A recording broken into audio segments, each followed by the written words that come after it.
You are listening to the APSE podcast, the Association of People Supporting Employment First, with your host, Chris Davies.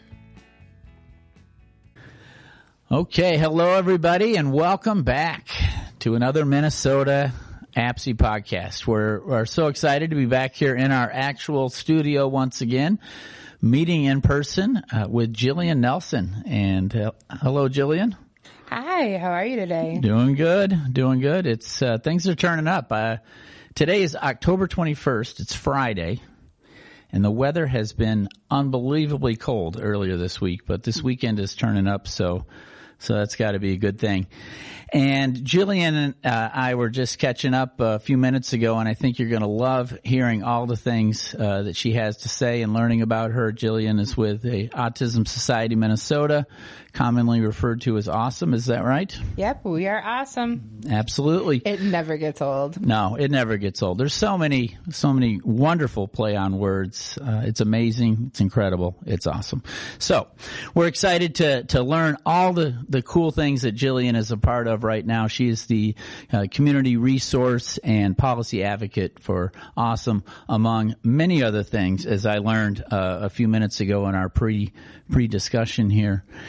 Before we move forward, as you regular podcast viewers know, I always like to talk about Minnesota APSE a little bit and read our purpose statement.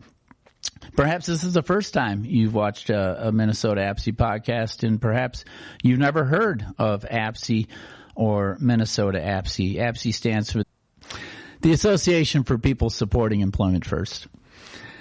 Okay, so Minnesota APSE is an action-oriented organization.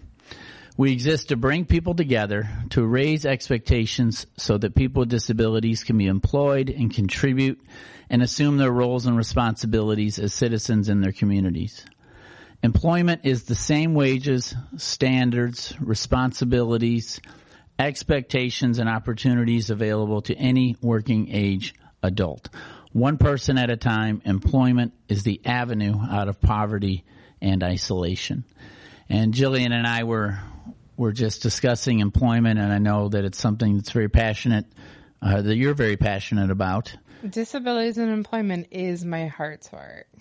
Something my job has led me a little bit astray from, but I think that when we talk about employment and disabilities, if those things aren't hand in hand, we're not serving the disability community to their fullest capacity. Yeah, I totally agree. And before we move forward and learn more about Jillian, I just want to visually describe myself. I am a white male. I'm bald. I do have a red beard.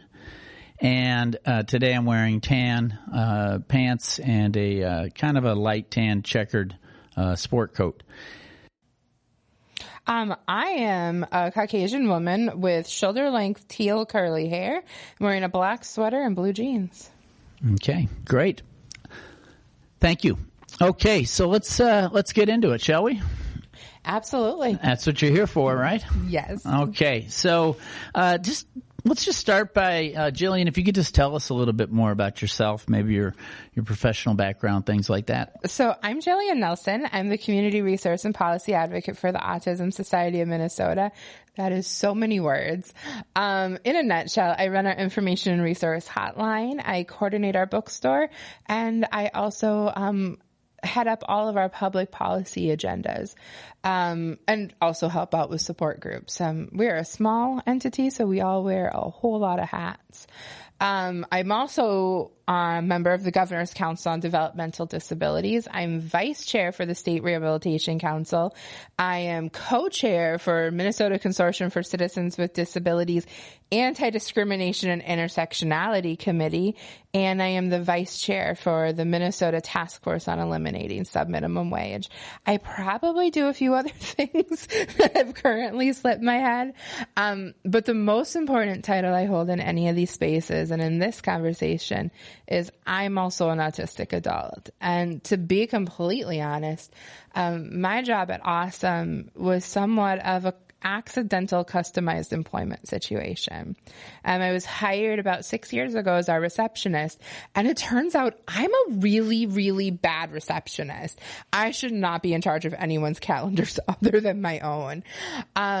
But I worked with a really, really great group of people, and we have such an amazing leader in Ellie Wilson, who really started to recognize where my strengths were. That I may not be great at managing calendars for therapists, and I'm really, really bad at doing mass mailings. But I'm really great at talking to people about autism and helping them find the right supports and the right resources and helping them understand the world from that autism framework. And I'm really, really good at trying to change the world. So they created my position, and my position, I'm actually the first person who has ever been the community resource and policy advocate. I am the first paid policy professional within the Autism Society of Minnesota, and I am actually the only paid policy professional in the entire Autism Society affiliate network. And none of this would have been possible without conversations like the ones APSI and Employment First have been pushing through Minnesota for so long, really creating a really vibrant framework about what disability and employment can look like in Minnesota. So a lot of times they'll see me on Capitol Hill or having conversations like this, and they'll be like, well, that person is so different from my child. They're so different from the people I work with. Employment for her is entirely different. Not at all true. Before I came to AuSM, I struggled so badly in the employment world. And I'm the perfect example of when we give people with disabilities the right supports and the right environment and the right understanding that we can blossom into incredible things.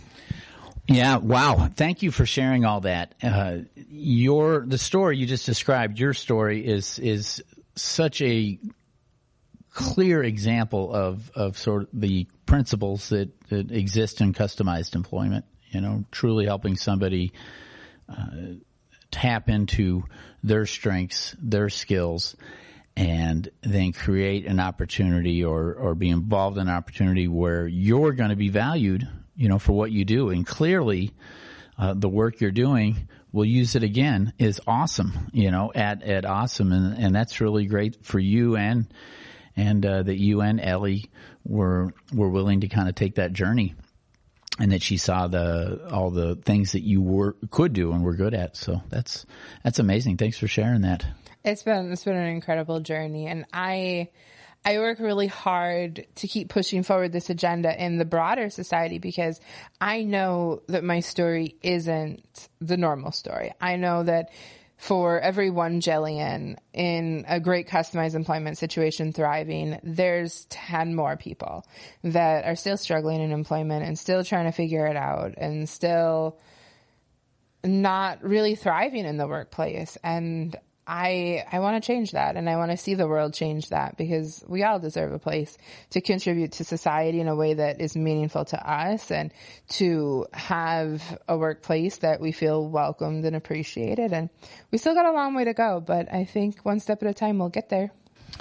Yeah, I agree. And as you were saying that, it made me, think about that sometimes if somebody doesn't thrive in a particular job, instead of continuing on the journey and trying to, peel back the layers of the onion, so to speak, to getting to that right opportunity, people quit because people tell them, well, see, you can't work. It didn't work. Yeah.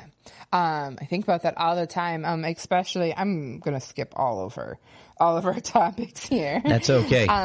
Looking at things like the task force on eliminating subminimum wage. We went out as part of the task force as a committee, or as a council. We had to hear from the community and what are your concerns? What are your fears? What are your hopes? And what we were hearing over and over and over is, well, my child isn't like you. My child can't work. And they tried this job and it didn't work, or they tried this and it didn't work. But no one actually stepped back, and it's just looking at this from this idea of it's only possible with jobs as they exist. If you went down to the local restaurant and applied for that help wanted sign versus creating something for an individual that really works and thinking outside the box. And realizing how many things there are that need to be done in any place of employment. And we all have strengths. How many of us have something about our jobs that we really don't like doing that someone else would excel at? And if we can kind of use the things that we love and the things that we're good at and the things that we're to work together to create the most efficient place of employment, every single person will thrive, not just the person with the disability.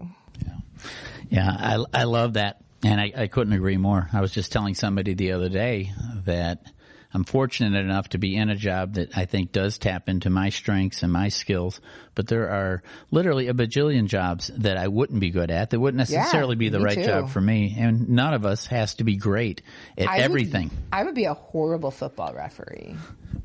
Me too. I tried reffing a basketball game once. It was a disaster.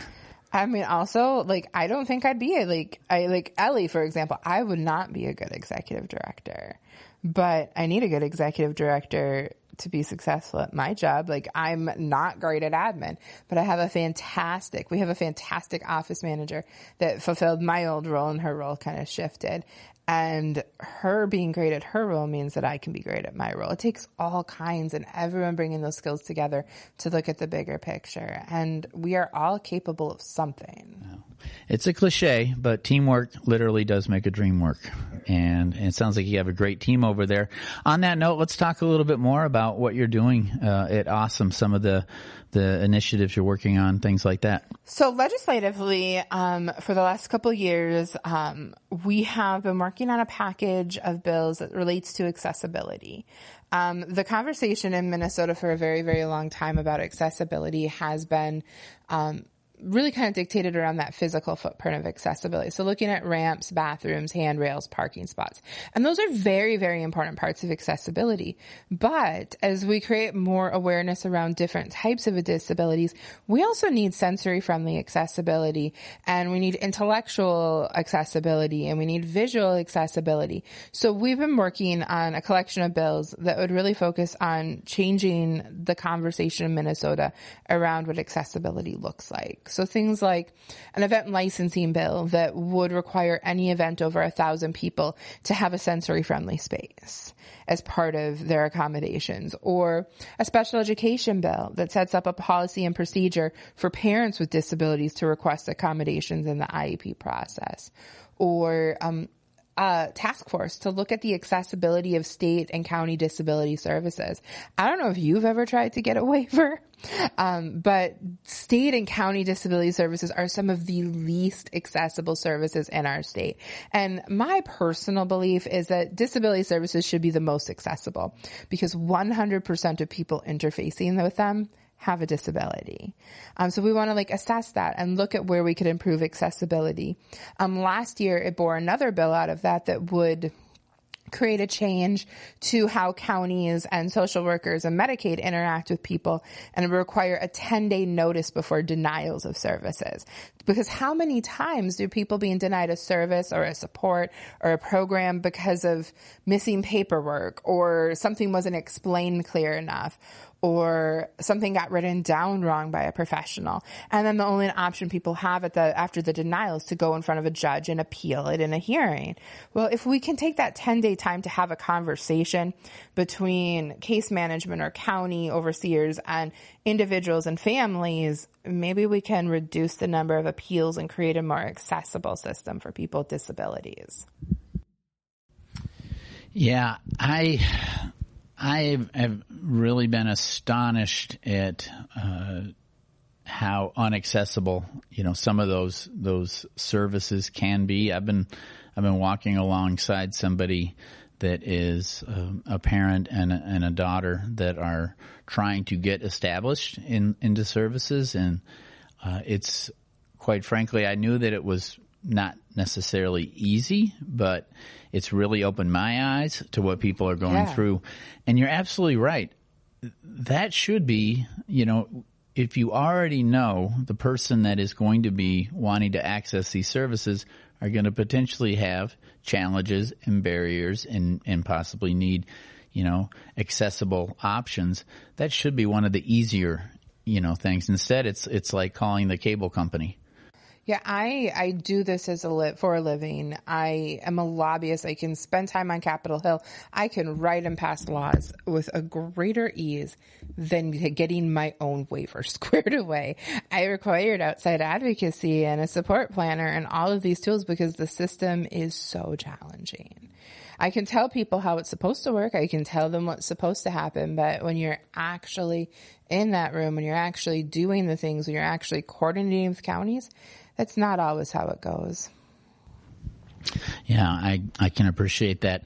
Well, you're doing some really great work over there. Let's talk about sort of what led you here today, or at least the connections the common connections that we have on the task force, the subminimum wage task force that you are a co-chair of, and you also one of the people that serves on that committee is Larissa Beck, who works for Reach for Resources, but also is a Minnesota APSI board member, so Larissa's a colleague of ours. Fantastic. Oh yes, I am well aware at her awesomeness, that is for sure. She's amazing. And she said the same about you, by the way. And she said that you were somebody that we had to sit down and talk with. And I see why now. But tell us, what's going on with the task force? So this task force was dreamt up in, 2019. I sat down with advocate Noah McQuart, and he wanted to bring forward a bill to end subminimum wage in Minnesota. And the more we talked about it, the more we realized that to end subminimum wage in Minnesota, we also needed to have a plan.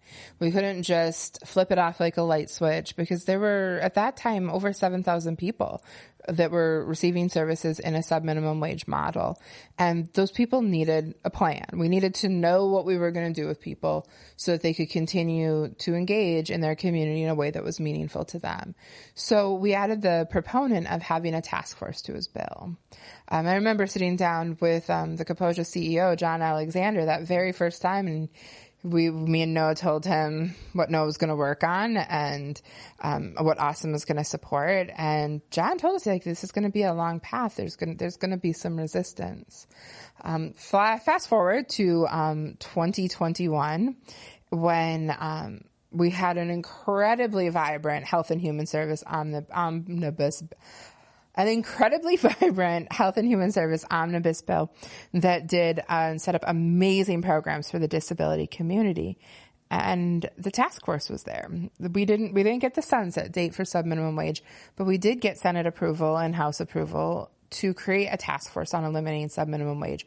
So we could bring together a room full of leaders, in the disability community and people with disabilities, people that have been employed in subminimum wage, and figure out what would be necessary to put in place to support all Minnesotans with disabilities that are receiving services under subminimum wage at a time when subminimum wage was no longer a viable option. And we recognize that there's a lot of avenues that this could come from. We could release this report in January, and it could be that Minnesota decides this report makes sense. We're going to pass a law eliminating subminimum wage. We could also come to eliminating subminimum wage through a federal passage of law. The Biden administration has been very, very vocal about their commitment to ending subminimum wage on a federal level, which is one of the reasons that this plan is so important, because it may not be a decision that Minnesota gets to make. It may be a decision that's made for us, and we need to make sure that the people that we care for and support have appropriate services to go into the next stages with. It could also come through litigation. If someone were to decide to bring forward a court case acknowledging that being paid subminimum wage is a violation of human rights, it could be ruled on in a court of law in Minnesota and also come down. That's happened in a couple other states throughout the country. So looking at all the routes and all the roads that could take us to eliminating subminimum wage in Minnesota, it became really clear that this task force needed to be responsible for creating a plan, not necessarily deciding whether or not we should eliminate subminimum wage, just what would happen and what would need to be done to support people if and when it happens. And we're still sussing that out. We're still putting together all of our recommendations, but it's been such an amazing journey to get to really delve in and hear from other states and hear from experts and hear from our community about some of those concerns so we can really put together a vibrant plan to make sure that everyone in Minnesota is cared for and continues to have meaningful engagement in their communities in a way that best suits them.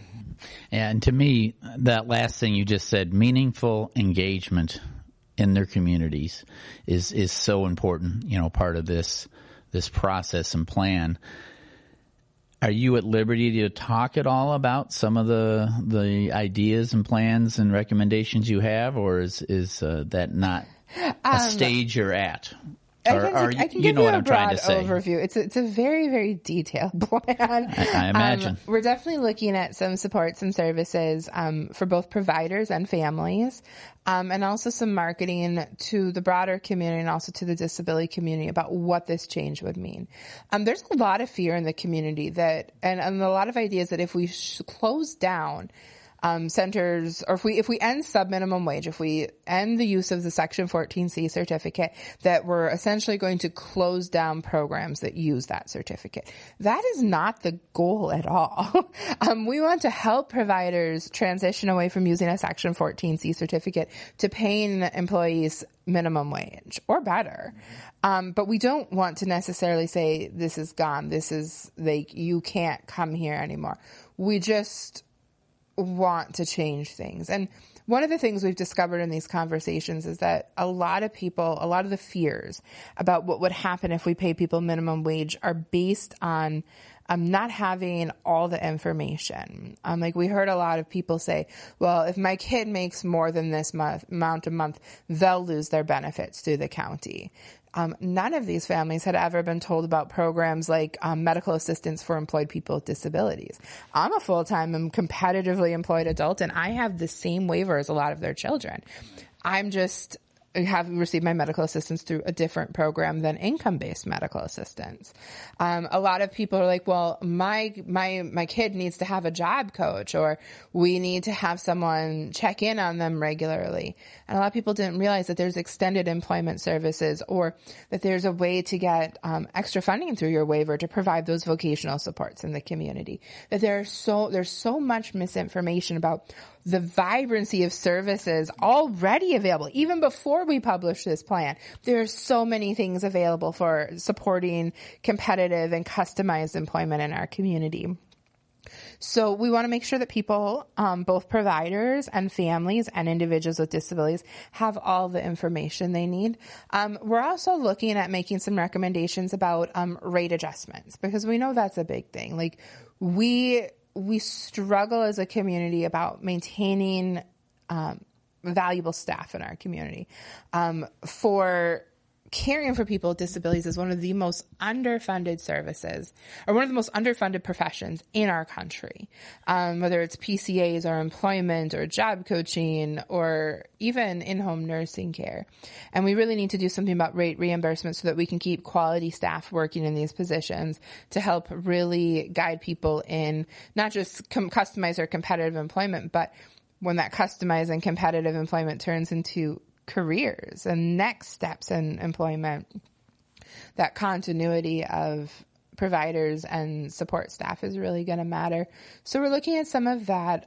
We've made some recommendations on different ways Minnesota could make legislative adjustments to end subminimum wage if that's what they choose to do. And we're going to kind of look at this report as here are things that absolutely have to be done. And here are some things that we really recommend doing to maintain the quality of life and also the standard of disability services that Minnesota has a reputation for. That we as a state have a very strong reputation for providing outstanding disability services. And we want to make sure we have recommendations of this is what has to be done and this is what we should be doing. Yeah, and that's a very good point to make out, what is being done and what should be done. And I was going to ask you, if a parent came to you and said, well, I'm afraid what's going to happen if subminimum wage ends. What would you tell them? And you really laid that out, but you might have more specific for that. I would tell them question. that when we started this journey, I was also afraid that I recognized, and then all of us working on this recognize that there are people that have been in the same place and doing the same thing for so long. And that if we didn't have a plan for what's next, that scary things could happen, but that this plan, that having this direction to go in, this is because we have the same goals as the parents that are afraid. We want what's best. We want to make sure that every person with a disability in Minnesota is supported and that they are living a life that is meaningful and that they're thriving in that life. And whether or not this task force existed, there was imminent possibility that subminimum wage was going to end. And this plan is having a plan to know what to do next. I testified in front of the Senate a couple of years ago, and I compared it to emergency preparedness. That when you live in the path of a tornado, you know what to do when the tornado comes. And with the changing dialogue regarding disability and employment, subminimum wage is living in the path of a tornado. It's not a matter of if it ends. It's a matter of when it ends, and whether that's at a state level, a federal level, or through litigation. And we have the choice to be prepared and have a plan to make sure everyone is supported, or to be an ostrich and dig our head into the sand and wait for it to happen and to see negative outcomes for people that weren't prepared for that change to come.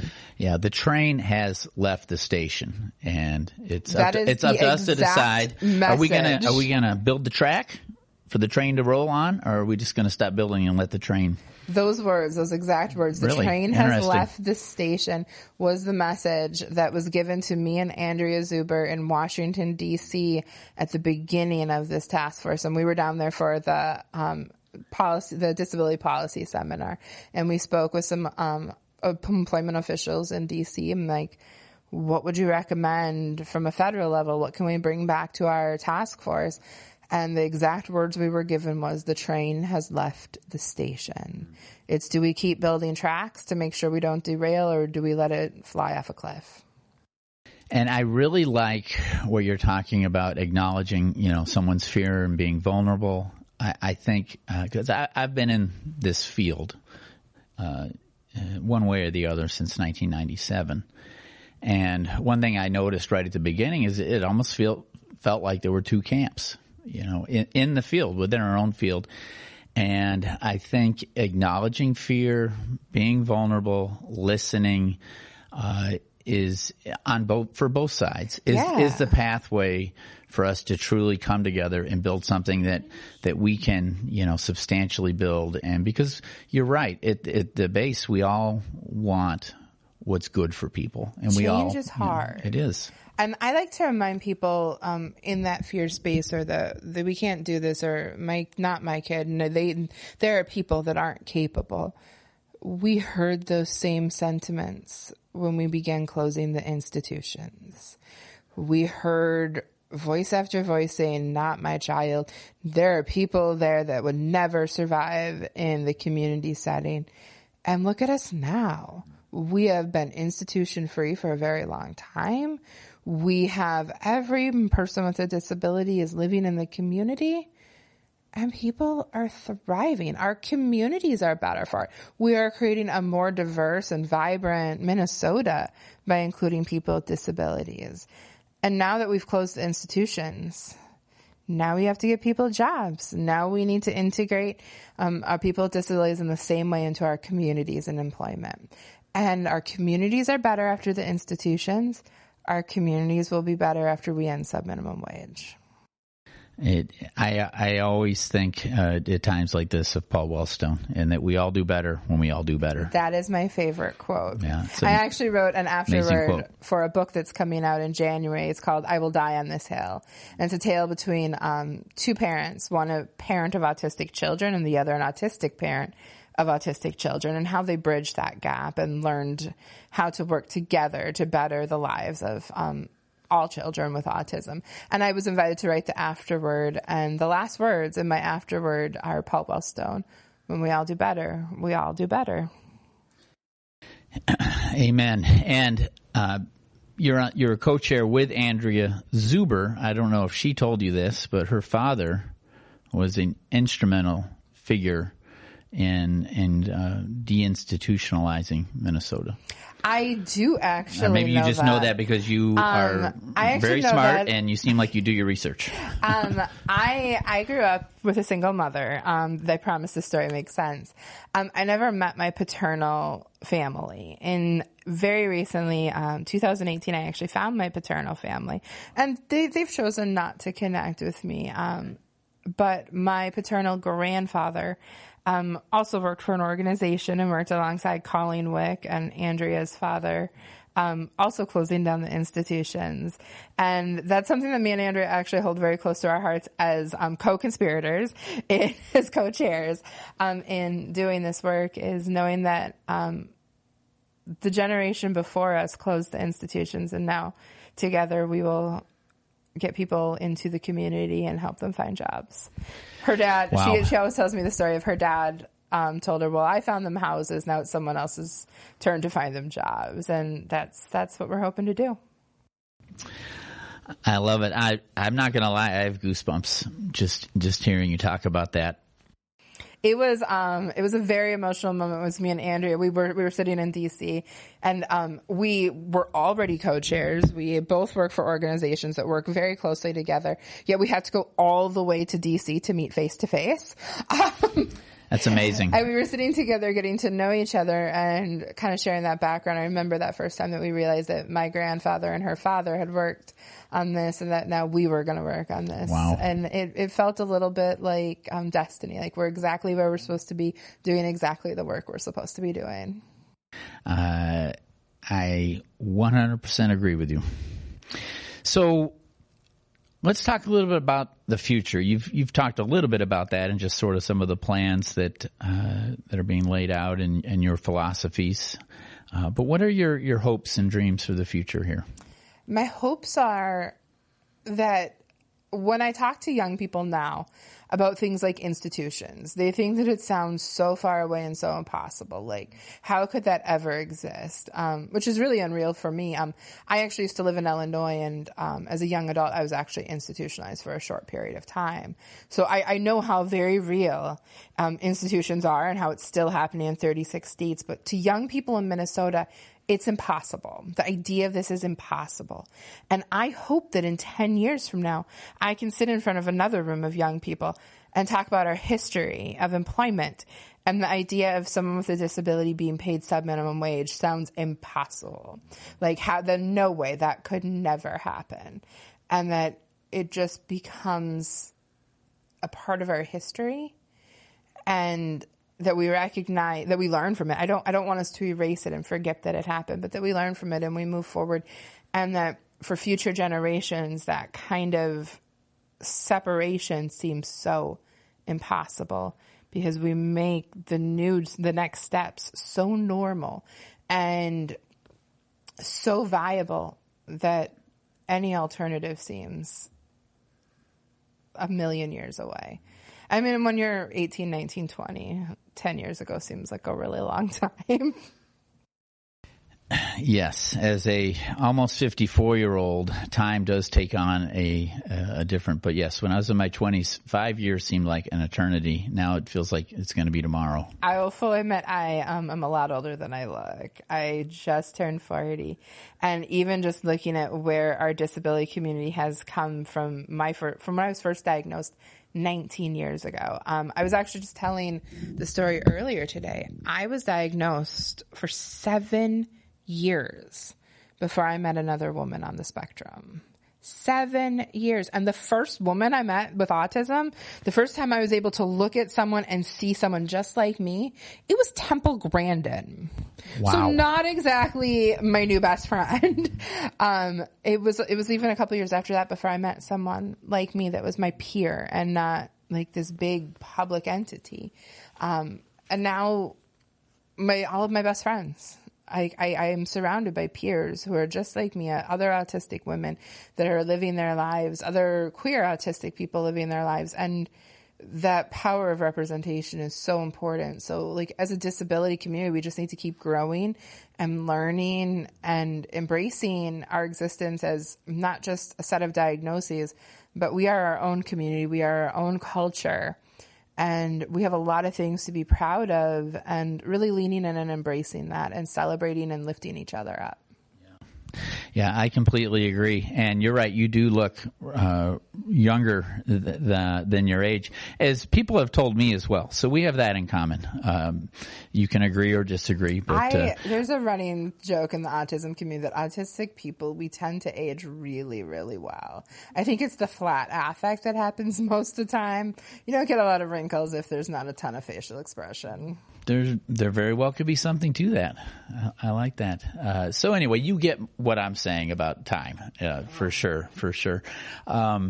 And you know, as you were talking, one of my hopes has always been that I wouldn't, or I should say, what I do for a living wouldn't need to exist, because it would be so normal. Yeah, I want to work myself out of a job. That people are hired, and that everyone just baseline believes people can work. That the utopia is really that we don't need to be here, because as communities we're all engaging, lifting one another up, and people are just working. And well, I don't think you'll work yourself out of a job. I think jobs like yours will change, because even if we get to the point where people with disabilities are just automatically hired and considered, there will still be the need for support. There will still be the need for accommodations. There will still be the need for subject matter experts that can come in and help employers figure out how to be the most accessible and most welcoming employer for people with disabilities. And I hope that we keep doing that it's not a matter of, like, I know when I was doing employment consulting, it was knocking on doors, begging them to listen. Sure. And I hope that we get to the point where people like you aren't knocking on doors begging for someone to learn from them, but that you're being invited and to be like, we want to be good at this. We want to be an amazing employer for people with disabilities. I think that is a really good perspective. And let's face it, none of us do it alone, period, in life. And I work for Kaposia Inc., as a lot of people watching the podcast know, but if you didn't know, I work for Kaposia Inc., and I've been associated with Kaposia since 1997. And Kaposia has always been committed to trying to be as innovative and advanced when it comes to employment as possible. And I can tell you, what I do now has changed from what we were doing in 1997. Not that principally we didn't believe in people, but and what they can do, but we've become more innovative, more creative, better listeners. And so, what we do now isn't what we did in 1997. So that makes a lot of sense to me. I mean, I even think about where, as an autistic adult and an advocate, what I believed 6 years ago and what I was advocating for and how I worked 6 years ago is entirely different than who I am now. And I mean, that's what evolution looks like. And I think right now, the disability community is in a huge phase of evolution, that we are growing, we are changing, we are gaining accessibility and understanding and self-awareness at a fantastic rate of speed. Like, we were kind of inching along for a long time. And now in even the last 6 years, like, the way people with disabilities are celebrating themselves, and I'm not even going to say asking for acceptance. I really feel like the disability community is now demanding acceptance loudly. Yes. And that's such a beautiful thing to see and such a beautiful thing to be a part of. I remember when I first started doing work, I questioned for a long time, like, do I disclose my disability? Is this something that's going to hurt me or help me? And now it's a running joke at our office that if you meet me, you'll know within 10 minutes I'm autistic, because it's just such a upfront part of my identity. Well, I